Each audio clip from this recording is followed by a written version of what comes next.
Estamos llegando ya al final del estudio del Evangelio de Juan de este año, de este último trimestre, año 2024. Y ahora vamos a comenzar un estudio del discurso final de Jesús, esa despedida que hace con los discípulos. Y vamos a estar analizando hoy específicamente uno de los 7 yo soy que dijo Jesús. Específicamente el de hoy va a ser yo soy el camino, la verdad y la vida. ¿Qué quiso decir Jesús con esas palabras? Eso y otras cositas vamos a estar estudiando hoy en nuestro programa.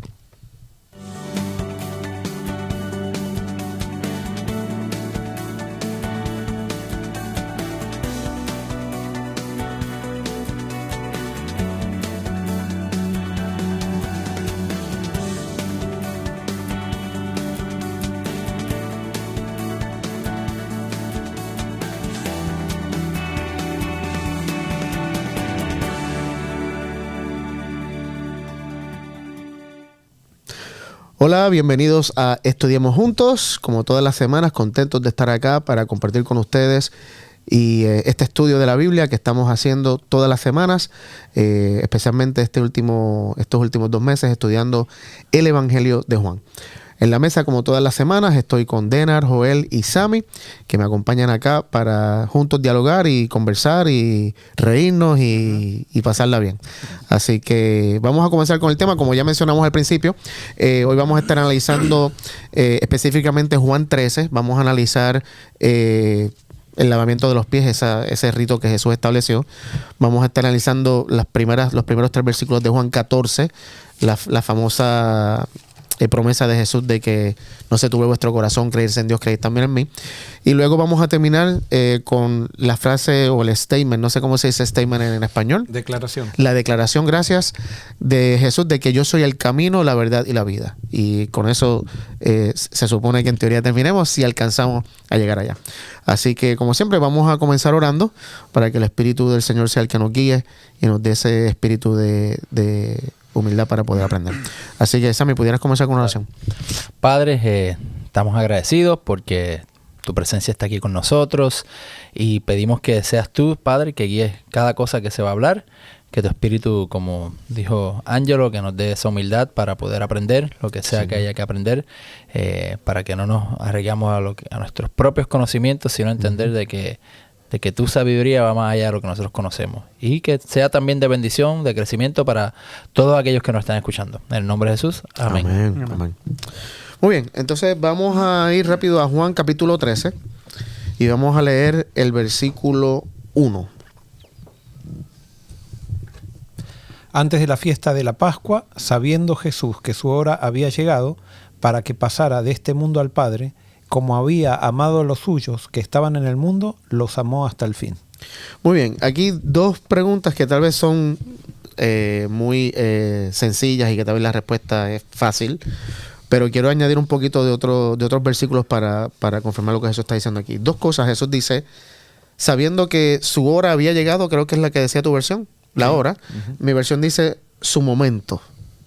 Y luego dice que los amó hasta el final. Otras versiones dicen los amó hasta lo sumo. Número 1, ¿a qué hora se refiere Jesús que llegó la hora? Porque en otros lugares del Evangelio, cuando están pasando las situaciones a Jesús, Jesús dice, no ha llegado mi hora todavía. La primera historia que estudiamos en Juan, que es la de cuando Jesús convierte el agua en vino, Jesús le dice a su mamá, mi hora no ha llegado. ¿Es esa hora la que Jesús está hablando aquí?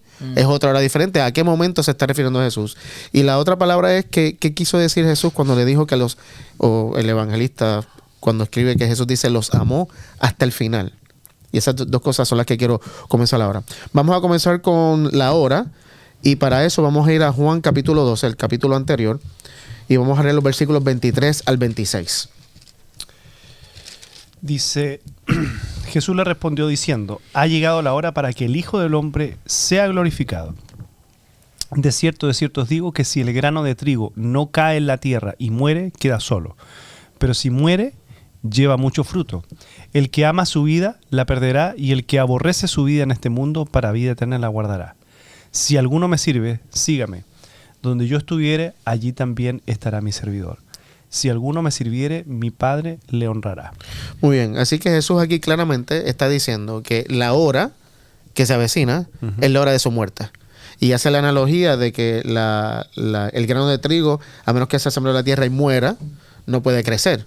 Y ese mismo, obviamente, Jesús lo que estaba diciendo era que a menos que él muriera, no sé, tal vez esta es la interpretación que yo entiendo con esto, a menos que él muriera, no iba a poder crecer este nuevo movimiento que él comenzó con los discípulos y con todos los demás. Su muerte iba a dar comienzo tal vez a ese nuevo movimiento, pero él tenía que morir. Y para mí a eso se refiere con que su hora había llegado en Juan 13:1. Así que está hablando de su muerte. Ahora, cuando dice que los amó hasta el final, ¿a qué se refiere Jesús con amarlos hasta el final? ¿Qué quiere decir eso? ¿Que es un amor diferente? ¿Qué ustedes piensan que significa que los amó hasta lo sumo, como dicen algunas versiones? ¿O que los amó hasta el final? ¿Que los amó hasta morir? Bueno, no sé qué piensan. Sí, una de las cosas que hay que entender ahora que Jesús está en la antesala de la cual todos, absolutamente todos sus discípulos lo van a traicionar y lo van a dejar solo. Y quizás no sé si traicionar, pero sí dejarlo solo, avergonzarse de él, huir, y él va a quedar solo. Y a pesar de eso, él los ama. O sea, no hay una variación en la actitud de Jesús hacia sus discípulos, a pesar de que todos sus discípulos van a cambiar su actitud hacia él, especialmente en estas horas que vienen, ¿no? Tremendo, me gusta eso, porque eso mismo lo aplicamos a nuestras vidas, ¿no? Independientemente de nuestra fidelidad o falta de fe hacia Dios, Dios sigue amándonos igual y hasta el final. Hay un texto que a mí me gusta mucho que expande un poquito en esto, y es Juan capítulo 15, los versículos 13 al 17. Me gusta mucho cómo Jesús lo pone acá. Juan 15, 13 al 17. Dice, nadie tiene mayor amor que este, que es el poner su vida por sus amigos. Ustedes son mis amigos, si hacen lo que yo les mando.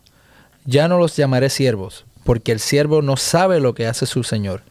Yo los he llamado amigos, porque todas las cosas que oí de mi Padre se las he dado a conocer a ustedes. Ustedes no me eligieron a mí, más bien yo los elegí a ustedes, y los he puesto para que vayan y lleven fruto, y su fruto permanezca, para que todo lo que pidan al Padre en mi nombre, Él se los conceda. Este es mi mandamiento para ustedes, que se amen unos a otros. Muy bien, aquí Jesús está diciendo, no hay mayor amor que el que alguien dé su vida por sus amigos. Y después le dice, y ustedes son mis amigos. En otras palabras le está diciendo, yo voy a dar mi vida por ustedes. Y entonces luego le dice, ¿te voy a decir algo? No, sí. Lo que quiero también decir, o sea, que es interesante porque pareciera entonces que Jesús me parece, ¿no? Si tuviéramos que corregirlo a Jesús, tendríamos que decir, nadie tiene mayor amor que dar su vida por sus enemigos. Parece como que acá es excluyente Jesús. Sin embargo, esto nos muestra que Jesús considera amigos a todos. Hasta aquellos que se consideran enemigos de Jesús, Jesús los considera amigos también.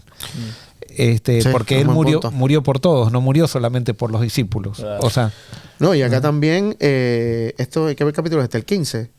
Sí. Esto ocurrió ya después de antes de la traición de Pedro, si no me equivoco. Sí. Ya Judas lo estaba por traicionar, y como quiera todavía los considera, les dice, ustedes son mis amigos. Aunque sabía lo que Pedro iba a hacer, aunque sabía lo que Judas estaba por hacer, los considera amigos a pesar de eso. Entonces pareciera que porque también acá da a entender como que es excluyente, que porque él les enseñó a ellos son sus amigos. Lo que pasa que ellos fueron los que se dejaron enseñar por Jesús. O sea, los otros no era que Jesús no quería enseñarles, sino que los otros rechazaban lo que Jesús venía a revelarles. Y otra cosa que me llama la atención también, en algún momento Jesús llamó a sus discípulos siervos. Porque dice, ya yo no los llamo siervos, los llamo amigos. Pero no sé si en algún momento Jesús los consideró siervos. Yo creo que en Jesús, Jesús se hace como nosotros. Y no sé si es algo más gramatical, no sé, puede ser también del autor. De cambiar un poco, no sé, pero pensando ahí, de lo que siempre en el Antiguo Testamento Jehová llamaba a servir, porque ellos siempre después que ellos tuvieron esclavos, ellos eran servidumbre después Dios los saca de ahí y entonces todos dicen, serviremos a Jehová, yo en mi casa serviremos a Jehová, siempre serviremos, y siempre con esa mentalidad, aunque estaban libres, pero de servir. Claro. Pero tal vez Jesús aquí le cambia un poco eso, o sea, no tienen que, sino que ahora estamos de igual a igual, o sea, somos amigos, o sea, lo haces de la misma forma, pero no lo tomes como que tienes que servirme para, sino que cambiando la mentalidad de los discípulos de nuevo, que tal vez veían a Jesús diferente. Tal vez lo consideraban, los discípulos del rabí tienen que servir al rabí o algo, no sé. Pero vos fíjate que en los momentos pasados, que ahí comenzamos en el Juan capítulo 13, Jesús está mostrando que Él es el siervo, no los discípulos. Exacto. Y después Jesús también atrás decía Él que el reino de Él no es como los reinos de este mundo. El que quiera ser grande, dice, tiene que hacerse servidor. Entonces Jesús estaba mostrando grande ahí, diciendo, claro, yo soy el que los sirve a ustedes. Ustedes no son los que me sirven a mí, sino que yo soy lo... Y nosotros muchas veces también en nuestra vida cristiana, en la vida espiritual, pensamos que nosotros servimos a Dios. Y es Dios el que nos está sirviendo a nosotros. Y entonces tenemos esa mentalidad de salvación por las obras que nos pone en un nivel jerárquico con Dios. Y si bien Dios es más importante que nosotros, la importancia de Dios se manifiesta en el servicio que Él da y no en el servicio que recibe. Nosotros pensamos que una persona es grande porque recibe servicio. Y Jesús nos enseña que una persona es grande porque da servicio. Exacto. Mientras más servicio das, más grande sos. Sí. Wow. Y eso es un punto que quiero tocar más adelante cuando lleguemos al lavamiento de los pies, porque me parece que hay un principio muy importante de liderazgo, específicamente en esa historia. Así que vamos a tocar eso de nuevo. Bueno, vamos entonces a seguir hacia adelante ahora, Juan 13, los versículos 2 al 5.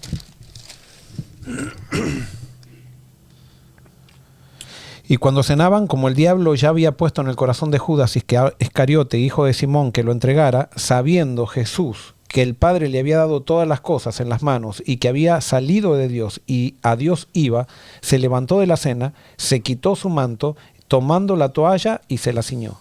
Luego puso agua en una vasija y comenzó a lavar los pies de los discípulos y a secarlos con la toalla con que estaba ceñido. Ok, y aquí es donde vamos a empezar con el tema. ¿Por qué? Dice Juan que Jesús sabía que toda autoridad se le había sido dada. O sea, el Padre le dio todo, acceso, todo, autoridad, todo.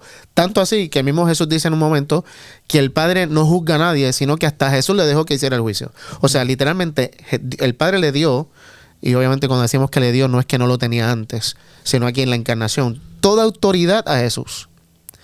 Y cuando Jesús se da cuenta, porque aquí entiendo yo que es lo que quiere decir Juan, que Jesús se dio cuenta que el Padre le había dado toda autoridad sobre todas las cosas y que Él había venido de Dios. O sea, Jesús había entendido quién era Él, o sea, su identidad. Yo soy la encarnación de Dios. ¿Qué hace Dios? ¿Qué hace Jesús con esa autoridad? ¿Qué hace Jesús con ese poder? Se ciñe, coge una toalla y empieza a lavarle los pies a los discípulos.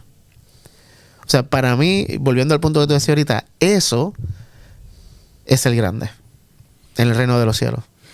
Es coger todo el poder que tú tienes, toda la autoridad que tú tienes, todo, no sé, la plataforma que tengas, y en vez de cogerla para exaltarte más, la utilizas para servir. Ahora, ¿por qué te querés exaltar? Bueno, es nuestra naturaleza orgullosa. Ajá, ¿por qué? Y yo sé, o sea, pero, pues, por ejemplo, acá... Fíjate que dice, sabiendo Jesús quién era, porque no sabemos. Cuando nosotros no sabemos quiénes somos, hay que demostrarlo, ¿no? Y tenemos que exaltarnos, tenemos para poder demostrarnos quiénes somos. Hay inseguridad. Hay inseguridad, que la inseguridad es orgullo. Cuando sabemos quiénes somos, servimos. La persona que no sabe quién es pretende ser servida. La persona que sabe quién es, o sea, sirve. Y eso no le afecta, no se siente, al contrario. Tiene que estar ahí. O sea, y entonces, bueno, para mí este versículo es muy importante, y perdóname que... pero si vamos a Filipenses 2, dice que, no sé si lo ibas a usar vos. Sí. Entonces, no, pero está bien. No importa. Sí, no, es que es justo ahora porque quería terminar con eso, porque aquí el principio de liderazgo que veo es que el que quiere subir, se sube bajando. Y se baja subiendo. O sea, ese es el principio. Cuando vos bajás, Dios te exalta. Y cuando vos subís, Dios te echa tierra. Y no es que te echa tierra Dios. No, tú mismo. Sino que vos mismo te... Claro. Es que algo que es natural, es tú querer exaltar, si tú te comparas con Dios, que jamás vas a poder llegar ahí. Así que simplemente tú tratar de exaltarte, ponerte por encima de Dios o lo que es, Dios siempre está por encima de nosotros. Así que es humillante eso solamente.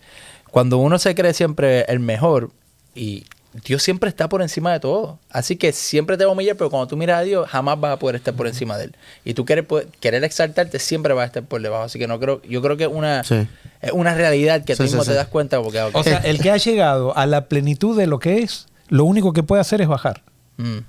O sea, si vos llegaste a la cima de una montaña, ya no puedes subir más en la montaña. Entonces, lo único que puedes es bajar. El que todavía no sabe si llegó o no llegó a la plenitud de lo que es, continuamente quiere subir. No, y me gusta también lo que dijiste ahorita de la identidad, teniendo con lo que estás diciendo, porque me vino esto a la mente ahora. Y voy a usar un ejemplo de baloncesto, pero no hay muchas personas que conocen mucho baloncesto, así que voy a usar soccer o fútbol. Por ejemplo, cuando yo no sé mi identidad o no estoy seguro de quién soy, yo puedo decir, hecho, yo le puedo ganar a Messi en un 1 contra 1. Y me atrevo a jugarlo, y cuando juegue contra Messi, ¿qué va a pasar? Voy a ser humillado, porque él es mayor que yo. Y yo creo que así es cuando tratamos de ponernos en una posición o creernos que somos otra cosa, no lo que Dios nos creó, automáticamente, o sea, no es que Dios lo hace, es que automáticamente vamos a ser humillados, porque es que no vamos a llegar. Y yo creo que ahí se cumple. Perdón. ¿Sí, no? Y eso es básicamente lo que es, o sea, en la vida, lo que nos hace felices e infelices a nosotros. Es eso, o sea, porque siempre, y tú ves cualquier historia de cantante famoso, de jugador famoso, de cualquier persona que ha sido el más exitoso, pero terminan mal. O sea, y tú ves, y todos terminan mal, terminan solo, terminan con depresión, porque lograron eso, ya, logré ser el mejor, y bueno, ¿y ahora qué me queda? O sea, ¿y ahora qué hago? Y yo he leído, o sea, cosas que han dicho y que lo han publicado las mismas personas, y todos repiten el mismo patrón. O sea, luché tanto por llegar, por ejemplo, ganar un Grand Slam en tenis. Dominic Thiem, que yo leí que era un tenista que se retiró hace poco, y él ganó el US Open, y después le empezó a ir súper mal y no entendía, y entonces él dijo, es que yo toda mi vida mentalizaba en ganar el US Open, y entrené y le gané todo y gané el US Open, y después que gané el US Open no me quedaba hacer nada más. Y entonces, y tenía un tremendo vacío que no sabía cómo llenar, él mismo decía. Entonces, eso es, pues siempre va a haber alguien mejor que yo, o siempre va a haber alguien que canta mejor que yo, o alguien que juega mejor que yo, o alguien que predica mejor que yo, lo que sea. Y cuando llegamos a ser el más exitoso, bueno, ¿qué nos queda? Porque, no nos queda nada, y eso produce la infelicidad y el vacío en nosotros. Y a veces buscamos el éxito por una inconformidad que tenemos con nosotros mismos, que no es simplemente por querer servir, por querer influenciar al mundo, sino que queremos ser exitosos para poder ser destacados, porque eso es la evidencia de que hay un vacío que no sabemos quiénes somos. Y no sé si lo ibas a usar en Isaías. Sí, pues ahí va. Roberto, ¿estaba leyendo mis notas? Sí, yo voy a tener que hacer eso. Déjame leer, pásame las notas primero para decir. Y tú vas a leer entonces. Entonces sí. Tengo que confesarles que soy profeta. No. Muy bien. Isaías 14, haciendo la comparación que se sube bajando y se baja subiendo. Isaías 14, 13 al 15. O 12 al 15, perdón. 12 al 15. Sí. Isaías 14. Dice: como caíste del cielo, lucero de la mañana. Como caíste por tierra, tú que derrotabas a las naciones. Tú que en tu corazón decías, subiré al cielo, por encima de las estrellas de Dios, y allí pondré mi trono. En el monte del concilio me sentaré, en lo más remoto del norte. Subiré hasta las altas nubes y seré semejante al Altísimo. Hasta el 14, ¿verdad? Hasta el 15. Hasta el 15. Pero, has caído a lo más profundo del sepulcro, a lo más remoto del abismo. So, Lucifer quería alcanzar la posesión de Dios y trató queriendo subir. Él era menos que Dios. Trató de subir y al subir, cayó. O sea, y eso es lo que pasa cuando estamos desconformes con quienes somos, con el lugar que se nos asignó en la vida. Entonces empezamos a buscar otra cosa que no somos nosotros. Y ahí eso nos lleva a la caída. En cambio, cuando yo acepto el lugar que tengo, eso me permite. Cuando acepto el lugar que tengo, me permite bajar para que Dios después me exalte, pero me exalte de una manera que nunca me hubiera imaginado. Ahora, bueno. voy a decir que para uno ser semejante a Dios, yo creo que lo que hemos hablado es servir, ¿verdad? Y el amor, el concepto. A veces pensamos que simplemente es porque tengo que brillar y hacer muchas cosas para que la gente me vea. Entonces, cuando Jesús decía, sean perfectos como el Padre es perfecto, Él estaba hablando allí era de amen a sus enemigos. Exactamente. Y hay que humillarse, servir. Entonces, eso es realmente cuando uno piensa ¿cómo me puedo cómo me puedo ser semejante a Dios o cómo puedo brillar o reflejarlo?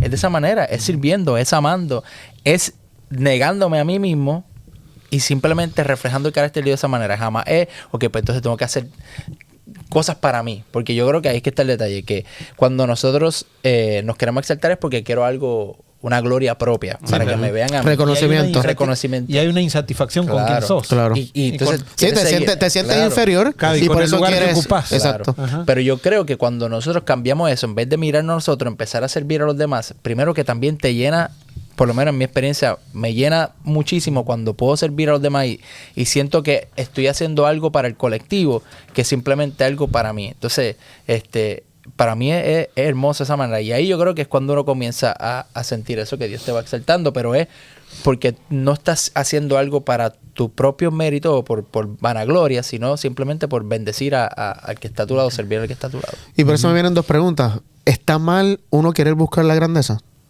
No, Jesús dijo. ¿Qué dijo Jesús? El que quiere ser grande, pero que es la ok. búsqueda de la manera del reino. Claro, Ok. grande, pero de la manera del reino. Claro. O sea, eso no está mal querer buscar grandeza. Para mí, el motivo. ¿Por qué quiero No, y grandeza? claro, Lo y que el pasa es cómo que la también. grandeza también tiene otros resultados en el reino de Dios. O sea, vos podés ser Exacto, grande también. sin aparecer en el diario, Exacto. Sin estar sin ser la estrellita claro, de, sin del estar en equipo. el medio de todo, Exacto. en medio de la escena. Y el Exacto. más grande es el más chico. Y el más chico Ahí es el más está, grande. O sea, exacto. Exacto. o sea, buscar la grandeza para mí es tratar, o sea, es todo lo contrario de lo que uno tiene pensado Ajá. con grandeza. Ese es el sino que punto. buscar la grandeza en el reino. Sí, quiero buscar la grandeza en el reino. Bueno, entonces hace el más chico y sirve a los demás. Ese es el más grande en el Exactamente, reino. ese es el punto. Y por eso la comparación aquí es que Lucifer quería crecer tratando de llegar a la posición de Dios y obviamente fue humillado. Pero entonces vamos a lo que el texto de ahorita que Joel quería leer, Filipenses capítulo 2. Porque eso realmente es un texto que representa lo que estamos hablando, pero claramente. Lucifer quería exaltarse y fue humillado. Pero ¿qué hace Dios? Versículos 5 al 11. Que lo lea Joel. Haya pues en vosotros este sentir que hubo también en Cristo Jesús. Él, siendo en forma de Dios, no estimó ser igual a Dios como cosa que aferrarse, sino que se despojó a sí mismo, tomó la forma de siervo y se hizo semejante a los hombres. Más aún, hallándose en la condición de hombre, se humilló a sí mismo, haciéndose obediente hasta la muerte y muerte de cruz. Por eso Dios también lo exaltó sobre todas las cosas y le dio un nombre que es sobre todo nombre, para que en el nombre de Jesús se doble toda rodilla de los que están en los cielos y en la tierra y debajo de la tierra, y toda lengua confiese que Jesucristo es el Señor, para gloria de Dios Padre. Tremendo. A mí Eso ese texto es. me fascina. Porque dice que Dios, Jesús, que era Dios, dijo, No se ok, aferró a- no se aferró, dijo, yo voy a bajar. Y al bajarse, se hizo grande. Más grande que cualquier nombre. Más dice. grande. Y no fue que dijo, como yo quiero ser grande, me voy a bajar, porque entonces también hay personas que dicen, pues yo quiero crecer, pues déjame entonces empezar a hacer cosas, ayudar a la gente para que crecer. Vas a ser humillado igual. Porque para mí al final del día no es el acto de servicio, es lo que hay en mi corazón que me motiva a servir. Si mi motivación para servir es que la gente me aplauda, que la gente me mire y que me regalen cositas y trofeos, voy a fracasar, voy a ser humillado. Justamente en Mateo 25, en la parábola del juicio, donde están los cabritos y las ovejas, Jesús les dice, ustedes me sirvieron, y eso dice, ¿cuándo te servimos? Exacto. Y los otros les dice, ustedes no hicieron nada. Y ellos dicen, pero Señor, como diciendo, si nosotros lo hicimos. Y evidentemente el problema estaba en las motivaciones, ¿no? Literalmente. Así que Jesús aquí está dando para mí un principio importantísimo de liderazgo. Si tú quieres liderar, tienes que servir. No puedes pararte en una plataforma y dar órdenes e instrucciones, que es lo que el mundo está acostumbrado a hacer. Y por eso el reino de Dios es upside down, Es al Todo revés. es al lo revés. contrario. O sea, lo que estamos Lo que pensando que es lo correcto, en el reino de Dios seguramente es al revés. Te iba a decir algo. Se me fue. Perdóname. pasó. La próxima vez, interrúmpeme. te estaba interrumpiendo. Tranquilo. Muy bien, vamos de nuevo a Juan. Nos quedamos que Jesús le empieza a lavar los pies a los discípulos. Voy a brincar la parte de que la interacción Juan, que tiene con Pedro, Juan, ¿viste? Con Simón. Sí. Vamos entonces ahora a los versículos 12 al 17. Leo. Así que después que les hubo lavado los pies, tomó su manto, volvió a la mesa y les dijo: ¿Sabéis lo que os he hecho? Vosotros me llamáis maestro y señor, y decís bien porque lo soy. Pues si yo, el Señor y el maestro, he lavado vuestros pies, vosotros también debéis lavar los pies los unos a los otros. Porque ejemplo os he dado para que como yo os he hecho, vosotros también hagáis. De cierto os digo, el siervo no es mayor que su Señor, ni el enviado es mayor que el que le envió. Si sabéis estas cosas, bienaventurados seréis si las hiciereis. Muy bien, obviamente en la época que Jesús estaba diciendo esto y estaban haciendo esto, el lavado de pies tiene un significado que nosotros no lo entendemos. O sea, literalmente era un trabajo, como ya hemos escuchado, y seguramente el que está escuchando ya ha escuchado esto 1.000.000 de veces, era un trabajo reservado para siervos, para esclavos, para gentiles. Incluso estaba leyendo que hay una historia de un rabino que llega a su casa y la mamá le quiere lavar los pies y él no se lo permite. Porque para los judíos el lavamiento de pies no era algo que ningún judío le hacía a otro judío. No se hacía entre ellos. Entonces la mamá lo lleva al concilio, porque para la mamá el lavarle los pies a su hijo representaba un acto de honor, que yo pueda lavar los pies a sus hijos. O sea, y simplemente traigo esto para que vean cómo la mente del judío pensaba, que el lavarle los pies era algo que el esclavo hacía. Entonces, es como si ahora le dijeras a un americano que vaya al picking de la fruta. O sea, exactamente, que vaya a juntar fruta al campo. Sí. Que vaya a hacer el trabajo que hace el que se considera inferior, ¿no? Y por eso, para mí eso es muy importante, porque lo que nosotros hoy llamamos el famoso rito de humildad, que yo creo que tal vez nosotros los adventistas somos uno de los pocos cristianos que todavía practican el rito de humildad. Y no es que está mal. Pero yo creo que a veces pensamos que practicar el rito de humildad me hace humilde. Cuando el rito de humildad, que Jesús lo hizo, o sea, estableció acá con el ejemplo que dio, es justamente el rito de humildad, no es el lavamiento de pies, es el acto. No sé si me estoy hago entender con lo que estoy diciendo. Lo que pasa es que lo que vos decís viene de la herencia de la iglesia medieval que tenemos todos. Porque en la iglesia medieval los rituales no era que simplemente era un ritual, sino que decían que a través de los rituales, que se llaman sacramentos, el Espíritu Santo se imparte. Y entonces si vos no haces los rituales, estás perdido. Claro. Y es a través de esos rituales que el acto de hacer un ritual donde el Espíritu Santo se te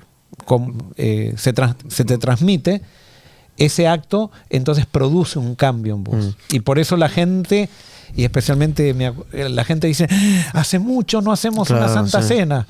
Y quizás están peleando en la iglesia y todo eso, pero quieren hacer la Santa Cena porque piensan que al lavar los pies se hacen humildes. Claro.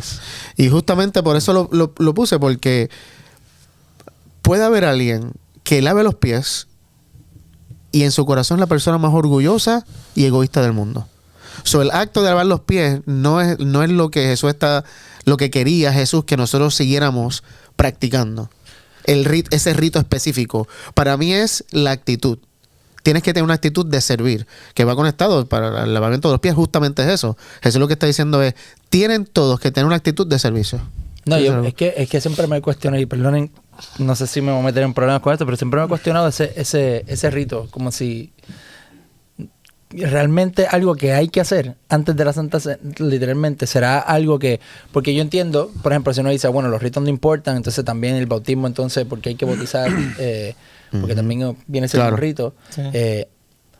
Pero yo creo que, no sé si esto fue una orden exacta o simplemente fue que por el contexto histórico se hacía. Entonces ahora nosotros tenemos que buscar algo que tenga que ver con nuestro contexto. ¿Por qué lo digo? Porque para mí, quizás soy yo que soy así, yo pienso que deberíamos de buscar otra cosa que no sea el lavado de pies y buscar algo que realmente nos haga sentirnos que tenemos que servir de una manera como siervos para impactar a otra persona. Pienso yo, no sé, si fuera lo de... Sí, no, yo estoy de acuerdo contigo. Algo equivalente. Claro, porque fue impactante para los discípulos lo que Jesús le hizo. Sí. ¿A quién nos impacta hoy lavarle los pies a alguien? Todos tenemos medias, zapatos. Capaz si ves una uña fuerte o algo te impacta. Sí, pero no te impacta. No ¿viste? necesariamente lavar los pies, como dices tú, sino que, o sea... Algo que sea un acto de verdad, que implique... Yo lo que pasa servicio. es que el rito, de alguna manera, yo no le veo ni mal ni bien. O Claro. sea, no creo ni que esté de más ni que esté de menos. Al hacerlo, vos te recordás el principio de que tenemos que estar dispuestos, a pesar de que ya el lavamiento de pies no significa lo mismo que significaba antes, de que tenemos que estar dispuestos a bajar. Pero cuando nosotros decimos, si no se hace el rito de la humildad, es pecado, Exacto. estamos yendo en contra. No, o sea, porque es como vos decís, o sea, eso ya perdió su relevancia. Es más, en las iglesias, incluso por el contexto que estamos viviendo, por todas las presiones que hay ahora, la mayoría de las iglesias se lavan los pies el esposo y la esposa. O sea, ya eso de lavar a un extraño y eso, por todo lo que está pasando en esta sociedad. Claro. Por ejemplo, antes lavarle un varón a una mujer era como pecado. Ahora es como que es lo que más se espera dentro de un contexto de casamiento, de que se lave el varón y la mujer. Y ahora se empieza a ver un poquito mal que un varón le lave a un varón y que una mujer le lave por todo lo que estamos viviendo. No sé si me hago entender claramente. Entonces, los rituales pueden ir cambiando. O sea, pueden ir cambiando y no por eso vamos... No está mal hacerlo, pero tampoco quiere decir que está mal no hacerlo, como muchas personas piensan. O hacer otra cosa. O hacer otra cosa. Yo no sé, o sea, ya sí, no sé. Yo creo que Jesús no haría ningún problema, no tendría ningún problema si, por ejemplo, estás en una reunión de jóvenes y decir, hoy, en vez de lavarnos los pies, hay una cena, vamos todos a lavar los platos. Voy a hacer otra. Ajá. Y entonces para el chico eso... Nadie va a lavar los pies en una casa, pero cuando el chico vaya a una casa y hay que lavar los platos, se va a acordar del rito y va a decir, voy a lavar los platos yo. Que ahí es que está el valor, porque realmente yo creo que eso es lo que implica el servicio, es tener esa actitud de servir a los demás. Que cuando lo estaba leyendo ahora, eso es lo que yo decía, estoy yo sirviendo. Cuando yo hago eso, simplemente es como pues por hacer por cumplir. Claro. Simplemente tengo que cumplir y hay que hacerlo. Y esa presión, y simplemente es por algo religioso. Y no hay nada en el corazón. Entonces, digo, no estoy juzgando aquí. Lo más probable vaya a ver gente que realmente lo está haciendo y en su corazón es que fuimos enseñados así. Para mí fuimos enseñados así. Yo creo que lo que Jesús está tratando de hacer, mientras más leamos la Biblia y entendamos quién es Jesús, es sacarnos de esa mentalidad. Porque justo lo que Joel estaba diciendo ahorita, hay personas, y yo conozco personas, que si no pueden lavarse los pies, se sienten indignos de participar de la cena. Y eso no es lo que Jesús estaba en ningún lugar aquí. Jesús está diciendo, esto tiene que preceder a la cena. En ningún momento. Y yo creo que este texto, en el versículo 14, en mi versión dice, les di mi ejemplo para que lo sigan. Hagan lo mismo que yo he hecho con ustedes. Para mí está mal interpretado. Porque la gente lee eso y dice, pues tenemos que... Jesús dice, hagan lo mismo. Tengan la misma actitud. Exacto. Eso es lo que Jesús está diciendo. Hagan lo mismo. Yo me bauticé a los 8 años y medio, ¿no? Y me encantó bautizarme y fue una decisión personal. No entendía bien lo que estaba haciendo, pero sí entendía que me estaba entregando a Cristo y creo que fue real. Pero me acuerdo cuando llegaban las Santas Cenas y me hacían lavar los pies a una persona grande o algo por el estilo, me daba un dolor de estómago. Claro. Dolor de estómago antes, porque yo soy tímido y todo eso. Entonces, tener que lavarle, y alguien puede decir, bueno, ahí está tu humildad, ¿viste? Pero yo no sé si Dios quiere que pasemos por esas crisis que yo vivía. A veces también venimos a la iglesia, y no sé, quizás me estoy metiendo en un lío como vos, pero viene una persona que quizás es una persona secular, que nunca ha estado en un contexto eclesiástico y eso, y entra a una iglesia donde todos están lavando los pies. Está bien, por más que le expliques, puede ser algo demasiado chocante y demasiado raro con respecto a lo que estamos viviendo en esta época. Entonces... Pero imagínate que esa misma persona lo llevemos y tengamos un rito donde se está sirviendo a alguien que no puede alimentarse y que esté sirviendo. Él va a decir, wow, correcto. Mira pero que no estamos hablando de los pies, no está quitando las medias, no estamos, ¿para qué? Pero si de repente esa misma persona, tú estás viendo que estamos yendo a un lugar que está sucio y lo estamos limpiando, que estamos yendo a una facilidad donde hay niños que no tienen comida y se les está sirviendo, ahí ellos van a decir y van a entender, ok, esto tiene sentido, pero lo otro van a decir que es raro, que tiene que ver. Bueno, lo mismo pasó, por ejemplo, alguien puede estar ahora un poco cuestionándonos porque van a decir, ¿qué autoridad tienen para decir algo así? Lo mismo pasó con Pablo y la circuncisión. O sea, la circuncisión circuncisión era un rito. Pero los judíos lo tomaron como si por ese rito Dios estaba transmitiendo algo y el que no lo hacía estaba en pecado. Y entonces los profetas, perdido, el que no lo hacía perdido. Claro. Entonces los profetas comienzan a decir, yo lo que quiero es circuncisión del corazón, no quiero circuncisión de la carne. Y entonces, ¿por qué en el contexto de Génesis, que a Dios le da la circuncisión a Abraham, por qué era algo relevante en esa época? Y bueno, eso no lo dice la Biblia, pero si nosotros estudiamos las costumbres, para adorar a dioses ajenos había que tener una relación sexual, especialmente en los cultos de Canaán, había que tener una relación sexual con una prostituta para dejar mi lealtad para con Dios. Entonces, si una israelita tenía que adorar un dios ajeno, hasta el último momento iba a tener un recuerdo en su carne, cuando iba a tener una relación sexual con la sacerdotisa, que él había sido elegido para buscar un Mesías que viene y que el amor por el cual el resultado del amor del Mesías va a ser un amor comprometido, no un amor descomprometido. Entonces, en ese contexto tenía realce. Ahora, en la medida que se va perdiendo el culto orgiástico, si podríamos decir, en los pueblos paganos, ya ese rito va perdiendo valor. Y entonces cuando viene Cristo, que es el cumplimiento de todo, a pesar de que en el Antiguo Testamento decía que la circuncisión era algo perpetuo, Pablo se toma la atribución y decir, no, hay cosas más importantes y es el Espíritu Santo en el corazón más importante que tener una marca en la carne. Y ahora yo creo que Pablo diría, no, antes que lavarse los pies, lo importante es que seas humilde, o sea, que se dejen de pelear en la iglesia, que en las juntas, cuando hay una junta, en vez de hacer política, estés dispuesto a aceptar la voz del Espíritu Santo, que se ayuden los unos a los otros.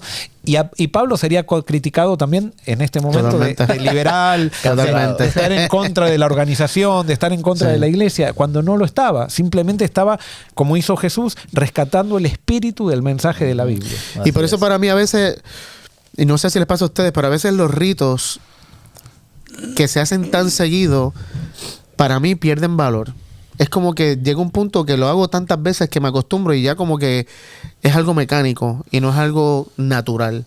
Y por eso para mí al final del día, como dije al principio, no es que estamos a favor o en contra del rito, porque me parece que el que lo quiere practicar con ese espíritu de humildad está perfecto. Pero cualquiera puede hacer un rito sin el corazón y la actitud correcta. Pero me parece que nadie puede hacer un acto de servicio y de humillación si no está transformado. Y por eso... ¿Tú te imaginas? Mala mía, que mi mente está aquí volándose. Yo digo, quiero hacer una santa cena con los jóvenes, pero en vez de, antes del rito, vamos a ir la semana antes o algo así, vamos a un lugar a servir o a hacer algo que de verdad le impacte. Eso estaría brutal. Claro. Imagínate eso, que la iglesia hiciéramos eso, que antes de... vamos a servir y vamos a hacer algo que de verdad tenga relevancia a nuestro contexto, que nos lleve, porque a la hora de verdad sigue siendo un rito, no tiene nada que ver en ese sentido, pero en nuestro contexto tiene que ver de que, contra esto es algo de servicio. Y fíjate también lo que, o sea, para mí, y no sé, capaz estoy equivocado, para mí va más allá que servir. Es en el acto de servicio, o no sé, capaz que es lo mismo, pero en lo que hizo Jesús en su acto de servir, se hizo como ellos. O sea, se puso al mismo nivel que los discípulos. Es más, peor. Se puso a un nivel peor. Y para mí, el acto de servicio que hagamos, y no sé, capaz estoy equivocado con esto, pero me parece que el acto de servicio que realmente refleja lo que Jesús está diciendo es un acto donde me hago igual o menos que otro. Porque, viste, a veces... Y no lo digo... Jesús no es hacerte menos, es cuando te haces más grande. Claro, sí. Te estás haciendo más grande. Pero lo que me refiero con esto es que entonces alguien puede decir, bueno, pues esto, vamos a llevarle comida a los desamparados. Y le llevamos comida. Pero es que podemos aún llevarle comida a alguien sin la actitud de... ¿Entiendes lo que estoy diciendo? Exacto. Sí, saquen las fotos. Exacto. Y por eso es que, o sea, el nuevo pacto es que Dios va a quitar nuestro corazón, va a poner un corazón nuevo, lleno de su espíritu.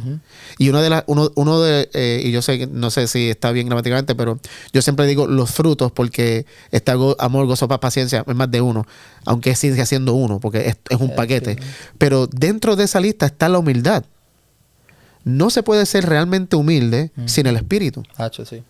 Y yo creo que ahí es donde tenemos que llegar. Señor, ayúdame a que cuando yo vaya a hacer un acto de servicio, dame el espíritu para realmente sentir humildad, porque si no, estoy perdiendo mi tiempo. Aunque vayamos a hacer lo que sea, como los cabritos en Jesús. Pero profetizamos, hicimos milagros y no te conozco. ¿Entiendes? Para mí es el espíritu la clave de la humildad. Ahora, la humildad es hacer algo sin la necesidad de proclamarlo. Y eso Jesús dijo, cuando con tu mano derecha, que No tu mano izquierda no lo sepa. Cuando yo tengo la necesidad de proclamar lo que hago, hay una inseguridad mía con respecto a quién soy dentro mío. O sea, esa es una ley. Y entonces necesito proclamarlo para poder compensar esa inseguridad que tengo dentro mío. Y no sé si les ha pasado, pero a mí me ha pasado muchas veces eso de un cosquilleo, porque sé que porque sabemos que tenemos que ser humildes. Entonces nos esforzamos por ser humildes y tratamos de esconder lo que queremos que realmente se sepa, ¿no? Pero tratamos de esconderlo simplemente para que la gente vea que somos humildes, pero por adentro queremos que realmente se sepa lo que hicimos para poder ser exaltados por nosotros mismos, por nuestra acción. Y la Biblia dice que el que exalta es Dios. Nosotros simplemente servimos.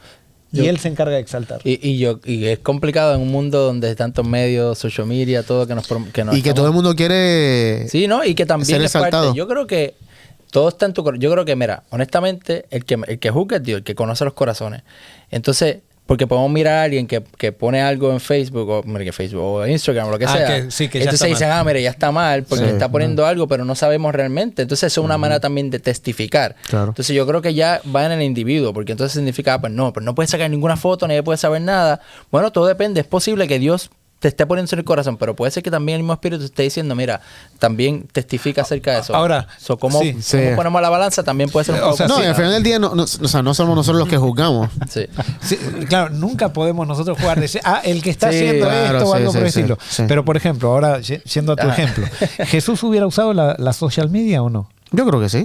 Ajá, ¿cuándo? No sé, cuando el Espíritu le dijera. Jesús, cuando el Espíritu le dijera. Sí, pero ¿cuándo Jesús la usó? O sea, ¿cuándo realmente usó? Por ejemplo, en la entrada a Jerusalén, en la entrada triunfal a Jerusalén, Jesús hizo todo ese lío. Es más, ¿El Sermón del Monte puede ser? En el Sermón del Monte puede ser. O sea, Jesús muchas veces provocaba para llamar la atención para que la gente sepa y después chasqueaba, ¿no? Llamaba muchísimo la atención. Este es el Mesías y cuando lo ven y después lo escuchan, chasqueaba, o sea, con la verdad, o sea, él llamaba la atención por la social media para subir las expectativas de la gente, las expectativas equivocadas de la gente. Y cuando tenía toda la gente allá arriba, pareciera malo, ¿no? Jesús, entonces les tiraba la realidad y toda la gente se venía abajo. La misma gente que lo vitoreaba cuando entraba a Jerusalén fue la misma gente que después dijo crucifícale. Y Jesús usaba la social media, pero era para ser disruptivo, si podríamos decir así, ¿no? Yo creo que, y yo en lo personal tengo mucho problema con eso, porque siento que en los círculos, y no solamente adventistas, pero el círculo cristiano, si no posteas lo que estás haciendo en una plataforma, no lo hiciste. Visité a alguien, tengo que postearlo. Repartí comida, tengo que postearlo. Predico un buen sermón, pongo un clip. Y es como que realmente tenemos que ponerlo todo. Y ahí es donde yo voy. ¿Qué me está motivando a mí a ponerlo todo? ¿Es dar el testimonio de que Dios está haciendo algo? ¿O es que por ahí, como decía Joel ahorita, por ahí lo estoy haciendo, pero para que se muestre que fui yo el que lo hice? Pero entonces podríamos decir, entonces hay que sacar social media. No, lo que tenemos que tener es el corazón transformado. Exacto. O sea, porque la social media puede ser un instrumento de comunicación y lo está haciendo, usado para Dios también de una manera poderosa. Sí. ¿no? Y por eso no somos quienes para juzgar por qué la gente postea todo, pero yo creo que en lo personal, tener cuidado y que sea el Espíritu el que me diga, postea esto porque esto es lo que yo voy a usar. Yo por eso no saco selfies, porque soy humilde. Está bien. Me gusta mucho se comprobó. Me gusta mucho aquí lo que dice Jesús acá cuando están en esa cena, ¿no? Y le va a lavar los pies. Porque él conocía los corazones de ellos. Y en lo que estaban en ellos ahí todavía, o sea, Jesús ya iba a morir y ellos estaban tratando de ver quién iba a ser primero en el reino, y estaban con todas esas discusiones. Y él dice, ustedes me llaman maestro y señor. Y lo dicen bien porque lo soy.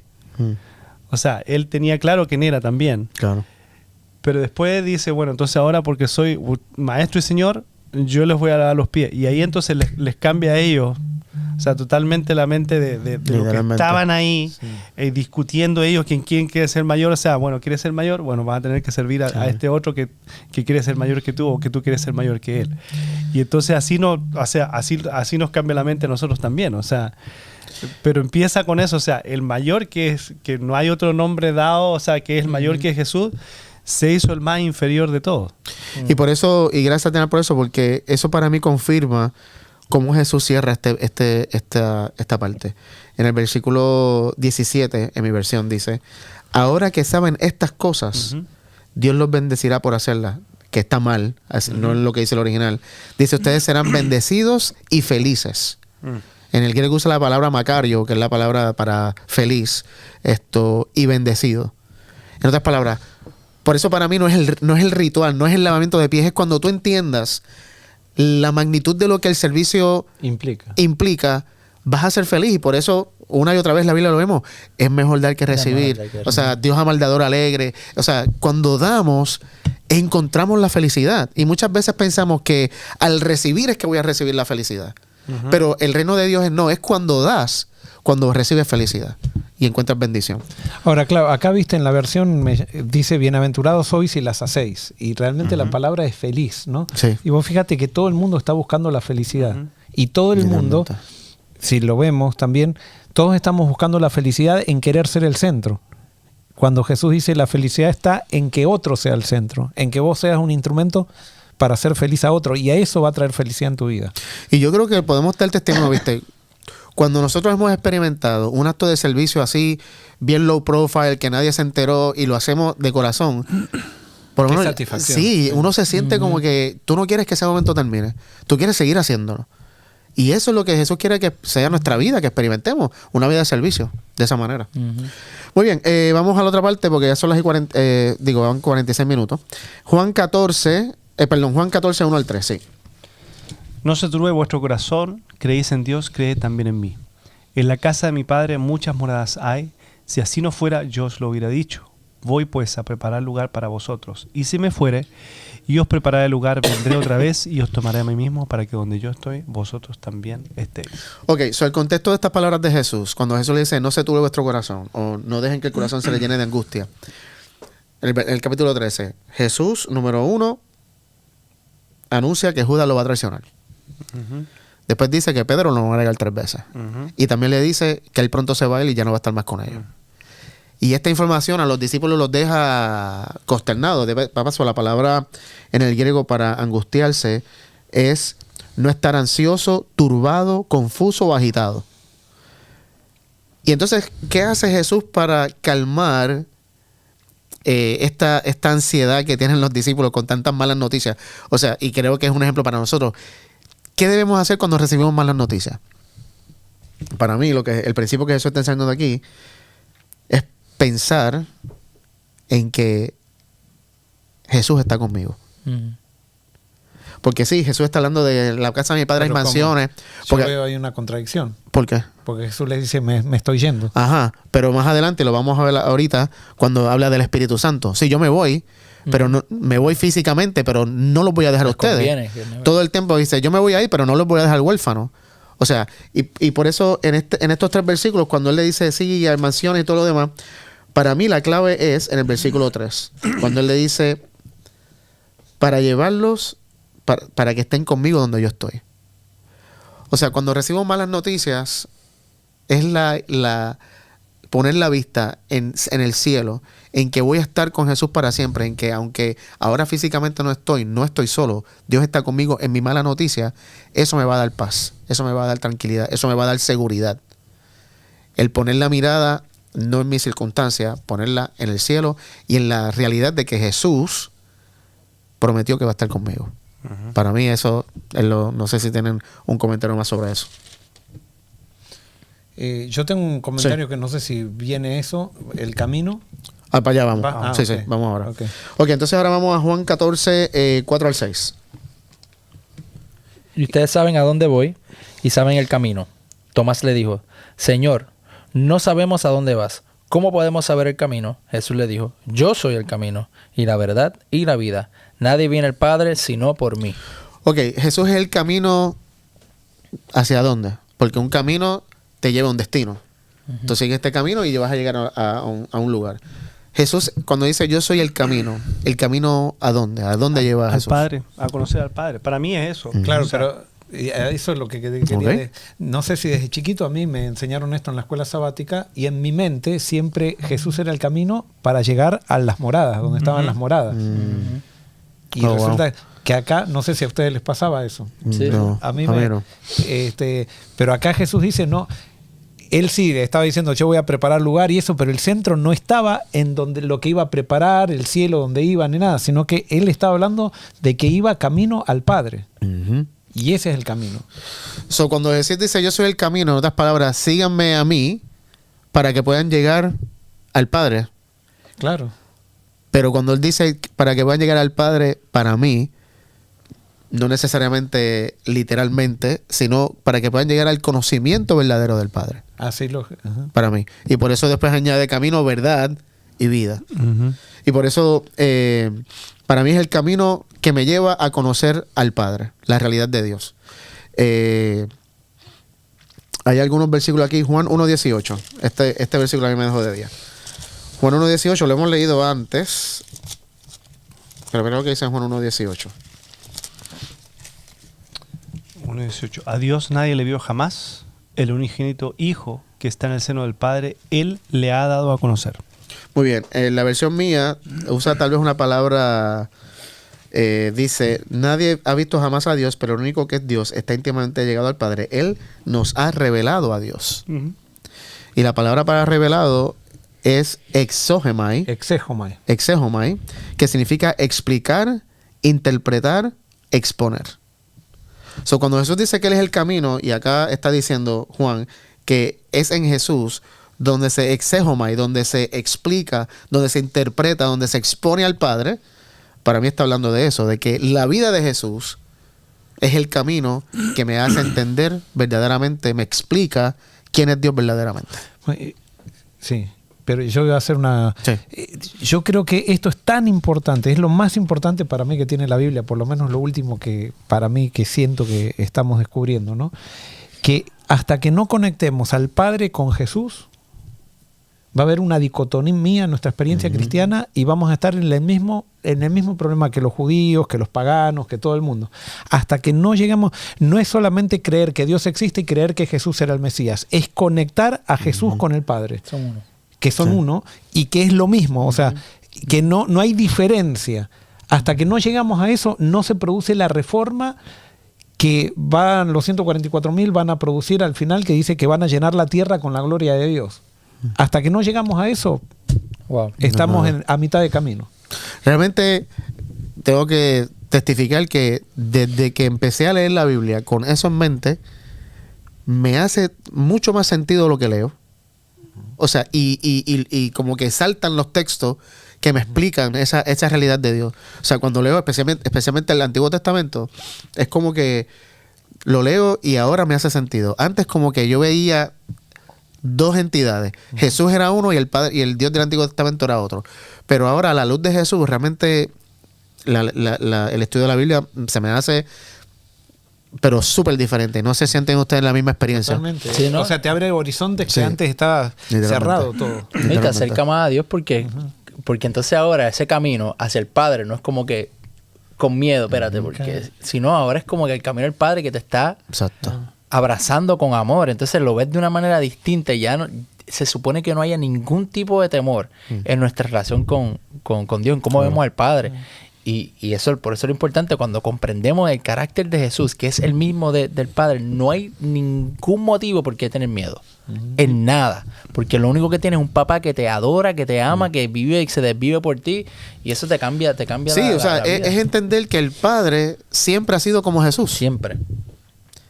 Y Jesús siempre es ese que nosotros decimos, ay, qué bueno, qué tierno. Es que Dios siempre ha sido así. De tal manera amó Dios al mundo. Que, o sea, Exacto. es como que eso es lo Realmente cambia eso. Estoy muy de acuerdo Qué lindo. contigo, Juan. Y eso es lo que dice que en este texto que leímos recién, no se tuvo vuestro corazón. Jesús dice, No, ¿crees en Dios? Ujú. ¿Crees en el Dios que yo he interpretado y que yo les he mostrado ahora y crees en ese Dios ahora? Bueno, crees en mí también, Cree en porque mí. somos Exactamente. iguales. O sea, te muestra ahí todo. O sea, Claro, Sí. Pero Jesús justamente está abordando el problema del ser humano. Ujú. Le dice, vos crees en Dios, porque todos creen en Dios. Pero acordate, crean en mí. Mm. Porque si crees en Dios, es simplemente una idea. Ahora, sin mí. Si es- crees en Dios sin sí, mí. sin mí es una idea equivocada, tergiversada de Dios. Yo les vengo a revelar realmente quién es Dios. Y cuando se hace esa conexión, es que entonces allí comienza todo el cambio. Toda la Literalmente. metanoia. Sí, Esa literalmente. es la metanoia, el cambio de mente. Ujú. Bueno, no nos da tiempo para hablar de la verdad y la vida, que la vida no la íbamos a tocar hoy, pero íbamos a hablar un poquito de la verdad.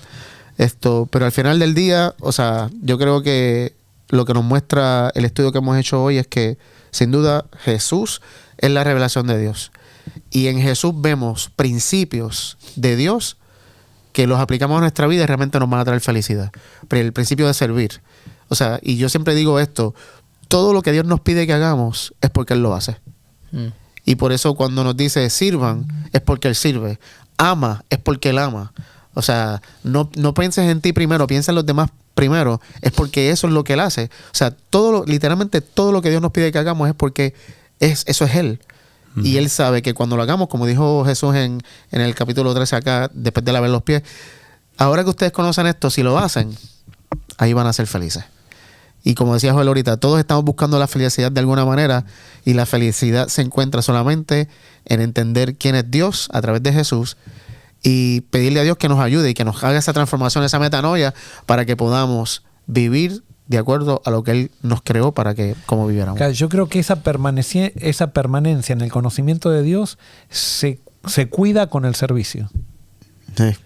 En la medida que te tirás a servir, te dejas que Dios te lleve a servir, vas cuidando, la imagen de Dios se va haciendo cada vez más grande en tu vida. Y también en el contexto que justamente dijiste que está leído ese texto, que es que Judas lo va a traicionar, que Pedro lo va a negar y todo eso, está la culpa que uno tiene como ser humano de todos los errores, todos los fallos. Entonces después Jesús dice, mira, tranquilo, o sea, crees en Dios, Qué lindo, man. Dios no te va a condenar, o sea, entonces cree también en mí, a pesar de que me niegues, a pesar de que te equivoques, a pesar de que hagas Verdad. todo eso, mi Padre tiene las moradas para ti, para que tú estés conmigo, o sea, te da la promesa cuando Él le dice que va a fallar, que va a pasar todo eso, dice, quédate tranquilo, o sea, ¿Qué y eso cuadro? nos quita ese Sí, y sí, ese sí. es el cuadro que dice, los amó hasta el fin. O sea, Exactamente. por más que... Porque Jesús cuando da todas estas promesas, sabía toda la traición que venía, a las horas venía una traición de Literalmente. todos. Y le está dando la promesa de que Él ama hasta el fin, de que el Padre es bueno, de que Dios siempre está con nosotros. O sea, sabiendo lo que iba a pasar. Qué cuadro de Dios más lindo. Por eso realmente entender a Dios a través de Jesús hace la diferencia.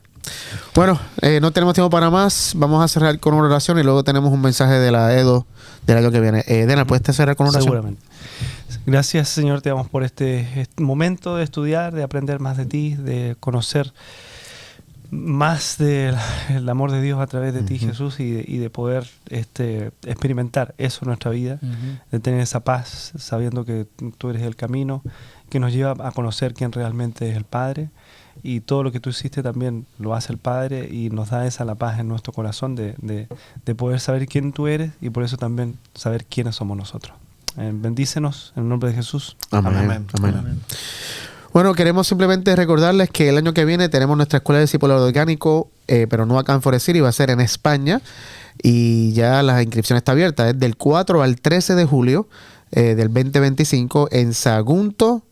¿Lo dije bien? Sagunto. Sagunto. Siempre me confundo. Quiero decir Sagunto y es Sagunto. En Sagunto, España. Aquí en la pantalla vas a ver ahora el website donde puedes ir, Discipulado Orgánico, solo con una O, discipuladoorgánico.com, y ahí vas a encontrar toda la información que necesitas para saber qué es la Escuela de Discipulado Orgánico, el lugar donde va a ser, los costos, qué incluye, todas estas cosas y muchas otras cositas que puedes ver en ese website. Si hay alguna pregunta que tienes, alguna, no sé, cualquier pregunta que el website no te dé, escríbele un email a Jennifer Sanabria, que es nuestra secretaria. Ahí tienes el correo electrónico de Jennifer y ella con mucho gusto te va a contestar en las preguntas que tengas. Así que aprovechen esta oportunidad, el cupo es limitado, así que va a ser una experiencia muy linda. Realmente esto de la escuela de discipulado no es algo que podamos explicarte, tienes que vivirlo para poder entenderlo. Así que si sientes en tu corazón que debes ser parte de esto, de ese paso de fe e inscríbete. Muy bien, gracias por haber estado con nosotros. Te esperamos la próxima semana en otra edición de Estudiamos Juntos.